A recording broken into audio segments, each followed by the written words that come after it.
Bagaimana proyeksi untuk perdagangan jelang libur akhir pekan ini? Saat ini kami sudah terhubung melalui Zoom bersama dengan Bapak Hanspi, Direktur PT Ekuator Suwarna Investama. Kita akan langsung sapa saja. Selamat pagi Pak Hans, apa kabar Pak? Ya, selamat pagi, kabar baik. Terima kasih Pak Hans sudah meluangkan waktu di IDX Channel. Pak Hans, mengawali perbincangan kita akan coba review bagaimana pergerakan indeks harga saham gabungan di perdagangan kemarin Pak Hans. Ini sempat menyentuh ke level tertingginya dalam beberapa tahun terakhir di 6.700-an. Meskipun pergerakan indeks harga saham gabungan range-nya cukup sempit Pak.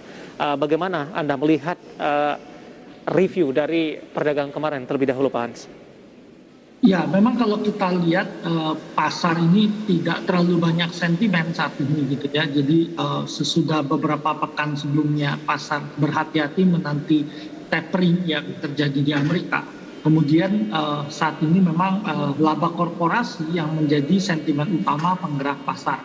Nah, memang yang agak sedikit di atas ekspektasi adalah laba korporasi ini gitu ya. Jadi kita tadinya banyak pelaku pasar berpikir bahwa pemulihan ekonomi global itu sudah mencapai puncaknya di kuartal kedua tahun 2021. Kemudian ekonomi terlihat melambat di kuartal ketiga, terutama karena pandemi COVID varian Delta yang menyebar di seluruh dunia gitu. Nah, tetapi ternyata laba korporasi ini banyak di atas ekspektasi ya gitu. Jadi ini yang mendorong indeks global break high dan IHSG kelihatan mampu menembus level all time high yang pernah ada, biarpun memang penguatan tipis ya pada perdagangan kemarin, dan candle yang terbentuk ini lebih mirip candle doji ya, sudah kenaikan yang terjadi dari awal November gitu ya. Jadi membuka peluang memang bagi indeks ini untuk mengalami aksi profit taking di pasar. Baik. Bagaimana Anda melihat proyeksi dari perdagangan hari ini jelang libur akhir pekan, Pak Hans? Mengingat beberapa sentimen yang seperti Anda katakan tadi cukup sepi, tapi para investor tampaknya masih mengkhawatirkan terhadap perkembangan inflasi dari Amerika Serikat, China, dan juga secara global. Ya, memang yang perlu kita perhatikan saat ini adalah tren inflasi yang naik cukup tinggi gitu ya. Kemarin terakhir kita lihat Amerika ini tren inflasinya mungkin tertinggi dalam 29 tahun terakhir gitu ya. Naik cukup tinggi tren inflasinya ya di 6,2% ya year on year gitu ya. Nah, di sisi lain inflasi Tiongkok juga naik di 1,5% gitu ya. Tapi sebenarnya Tiongkok ini yang perlu kita perhatikan juga sebenarnya PPI-nya ya, Producer Price Index-nya. Nah, ini Producer Price Index-nya ini naik cukup tinggi posisinya. Itu 13,5% di Oktober gitu. Nah, sehingga kalau di Tiongkok sendiri cerita yang berkembang itu pelaku pasar tuh khawatir jangan-jangan Tiongkok masuk ke periode stagflasi gitu ya. Yeah. Nah, stagflasi itu ditandakan dengan inflasi yang tinggi tapi pertumbuhan ekonominya cenderung melambat gitu. Jadi ini salah satu penyakit ekonomi yang paling dikhawatirkan. Nah, kemudian di Amerika juga sama, terjadi peningkatan inflasi yang diperkirakan akan memaksa Federal Reserve itu untuk menaikkan suku bunga di tengah tahun depan. Nah, cuman masalahnya adalah apakah kenaikan suku bunga cukup efektif menekan inflasi? Nah, ini kelihatannya jawabannya enggak. Karena sebenarnya inflasi yang terjadi di global dan Amerika ini lebih karena rantai pasokan yang bermasalah gitu. Jadi bukan karena masalah likuiditas yang berlebih sehingga ketika kita naikkan suku bunga itu akan menurunkan inflasi, tetapi ini lebih masalah rantai pasokan. Nah, rantai pasokan ini sendiri kan ada masalah juga karena Tiongkok yang memakai kebijakan zero covid sehingga mereka banyak sekali melakukan lockdown yang mengganggu rantai pasokan. Selain rantai pasokan di Amerika juga menghadapi masalah ya ketika mereka mengantisipasi penyebaran COVID ya beberapa saat lalu. Baik, Pak Hans, kondisi ini diperkirakan akan terus berlanjut di tahun 2022 mendatang. Bagaimana Anda melihat dari sisi siklusnya di akhir tahun Pak Hans, di mana kebutuhan biasanya mengalami peningkatan, momentum Natal dan juga Tahun Baru. Ini akankah membuat dari posisi inflasi akan terus mengalami kenaikan, tidak hanya dari domestik, dan juga dari sisi global termasuk Amerika Serikat dan juga dari Tiongkok, Pak Hans? Ya, menarik, dalam negeri sebenarnya inflasi kita cukup terkendali ya. Memang nanti di bulan Desember kalau ada kenaikan inflasi kita sebenarnya dalam negeri cukup terkendali. Tapi mungkin akan sedikit berbeda dengan Amerika, Tiongkok, dan negara-negara lain gitu ya menjelang akhir tahun. Mereka tentu menghadapi masalah ya. Kalau tekanan inflasi terlalu tinggi tentu memberatkan bagi bank sentral ya untuk berdiam diri, tidak melakukan satu aktivitas berarti gitu.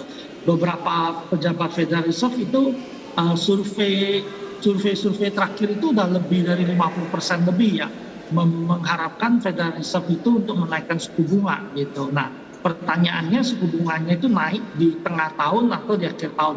Nah, ini sangat tergantung dengan inflasi Amerika ya, apakah sangat tinggi atau enggak gitu yang sangat mempengaruhi pasar gitu. Nah, kalau kita lihat waktu tapering itu memang nggak ada efek berarti pada perekonomian Indonesia, tetapi ketika terjadi kenaikan suku bunga ini yang mungkin sedikit membesar, kita harus lihat ini mungkin mempengaruhi ekonomi kita ya, terutama pelemahan nilai tukar, kemudian potensi kenaikan yield di dalam negeri gitu ya. Karena kemarin yield Amerika itu langsung naik juga ya, cukup tinggi gitu ya, pergerakan naik yield obligasi Amerika menyusul inflasi Amerika yang cukup tinggi gitu. Jadi kali ini kalau kita bicara suku bunga di tahun 2022 ini mungkin pengaruhnya lebih besar daripada kita dibandingkan tapering. Jadi ini isu pertama yang sangat penting sekali yang dihadapi di tahun 2022. Tapi ada masalah lain. 2022 ditandain mungkin ekonomi akan pulih dari pandemi COVID, biarpun pemulihannya nggak merata di seluruh negara.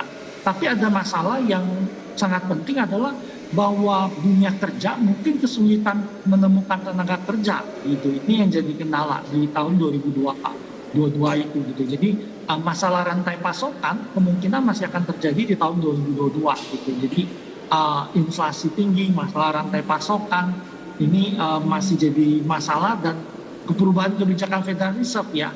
Ada dua yang sangat penting. Pertama, kenaikan suku bunga. Yang kedua adalah pengurangan neraca Fed yang saat ini 8 triliun lebih tadi gitu ya. Jadi kapan Fed akan mulai mengurangi neraca dia seperti yang dia lakukan di tahun 2015 dulu ya. Jadi mereka mengurangkan jumlah aset yang ada di neraca dia. Artinya dolarnya akan ditarik kembali dan menyebabkan US dollar yang lebih kuat.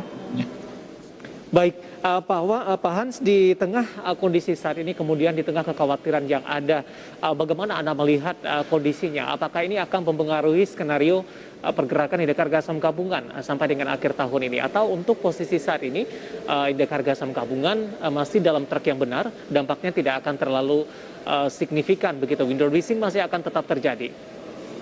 Ya, kita memang menghadapi beberapa kendala indeks kita, tetapi kita adalah negara yang paling diuntungkan dengan krisis energi yang terjadi di global gitu ya. Jadi beberapa waktu lalu batu bara udah naik ke level tertinggi, biarpun terakhir-terakhir ini mengalami tekanan turun gitu ya. Tetapi kalau kita lihat sebenarnya dengan posisi batu bara saat ini pun laba emiten korporasi batu bara kita pasti akan membaik. Kemudian harga CPO yang juga bergerak naik cukup tinggi ini menguntungkan kita. Nah, dengan posisi seperti ini sebenarnya dana di global itu kan rotasi ya, jadi mereka berputar. Nah, salah satu yang dimasuki oleh dana-dana itu adalah di pasar saham Indonesia ya, biarpun beberapa minggu terakhir ini sedikit kelihatan melambat gitu ya dana yang masuk, tetapi ini juga masih berhasil mengangkat indeks kita bergerak naik ya, biarpun didukung oleh investor dalam negeri ya, jadi indeksnya bergerak naik.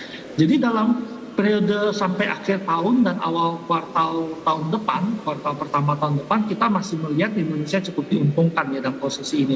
Tapi seiring berlalunya musim dingin, tentu mungkin komoditas akan sedikit tertekan turun gitu ya, apalagi cerita-cerita tentang ekonomi yang diharapkan sustainable economic gitu ya, yang harus sangat pro dengan lingkungan. Ini tentu tidak terlalu menguntungkan bagi dua komoditas utama kita, yaitu batu bara dan CPO. Jadi tahun depan mungkin pergejolakan akan lebih ada di tengah tahun ya, kita perhatikan kondisi pasar saat ini. Baik, target Anda sampai dengan akhir tahun, Pak Hans? Ya, melihat indeks di level-level ini, kita pikir memang indeks itu bergerak dari 64 sampai dengan 68 nampaknya ya. Jadi indeks mungkin sekali bisa ditutup di 6750 sampai 6800 ya untuk tahun ini. Rasanya kalau naik lebih banyak, kita nggak melihat indeks akan naik lebih banyak ya. Tentu menyisakan spare untuk kenaikan di tahun depan. Baik, Pak Hans, di tengah dari target untuk indeks harga saham gabungan sampai dengan akhir tahun, beberapa sentimen dari domestik juga menarik untuk kita perhatikan. Tadi pun juga kita sudah sampaikan dari beberapa informasi grafis, di antaranya adalah penjualan mobil di kuartal ketiga di 2021 naik 41,5%. Ini bagaimana Anda melihat perkembangan sentimen ini? Kalau kita lihat juga pergerakan Astra International dalam beberapa waktu terakhir juga sudah mengalami penguatan yang cukup signifikan, Pak. Ya, kita harus menyadari bahwa kenaikan yang terjadi pada penjualan mobil ini salah satunya dikontribusi oleh karena penjualan tahun lalu itu memang cukup rendah gitu ya. Jadi karena pandemi COVID penjualan tahun lalu rendah gitu. PPNBM itu baru apply di Maret ya 2021 gitu ya, dan dari sana penjualan mobil udah bergerak naik terus.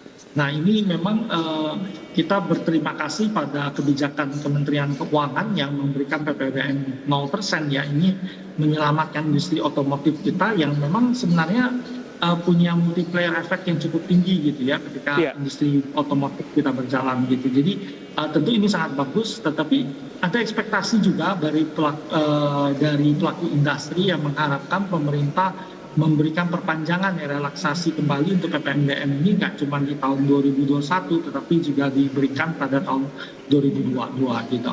Nah yang lain adalah memang kebijakan ya BI udah banyak mendukung ya LTV gitu ya, yang diberikan rendah gitu ya, diharapkan mendorong gitu. Tapi memang pulihnya ekonomi gitu ya, seiring pulihnya ekonomi udah kelihatan di akhir tahun ini, harusnya industri otomotif masih akan cukup menarik gitu ya. Tapi kita harus melihat potensi bahwa demand itu ditarik ke depan gitu ya. Jadi orang yang mau beli mobil tahun depan itu udah membeli mobil di tahun ini. Jadi mungkin tahun depan itu penjualannya tidak akan sekuat tahun ini ya posisinya. Tapi kalau PPNBM-nya nggak diperpanjang lagi di Desember berakhir.